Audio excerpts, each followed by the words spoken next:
setiap hal untuk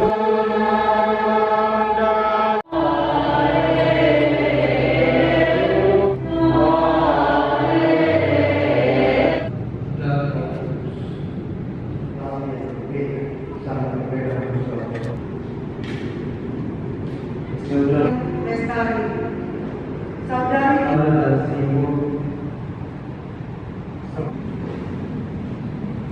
di dalam ada misteri pas akan dia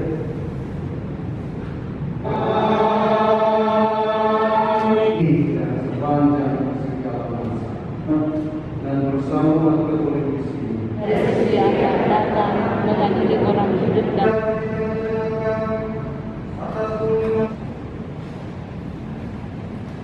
Nah, seperti pandemi sekarang ini perlu kita ketahui, kita harus mengikuti protokol kesehatan yang dilakukan oleh pemerintah. Di mana sekarang ini dibagi menjadi 2 sesi. Kalau menurut dari kami sebenarnya nggak keberatan sih. Namanya untuk kebersamaan kita kan. Kalau menurut saya mengganggu ibadah tidak mengganggu ibadah. Cuman hanya kita saja yang biasanya mungkin kita seperti kan bisa melaksanakan penerimaan misa dengan bebas, duduk bersama-sama dengan rekan-rekan. Cuman pada saat ini kita ya untuk pelaksanaan ibadahnya tetap dilaksanakan secara khusyuk lah, tidak ada bedanya.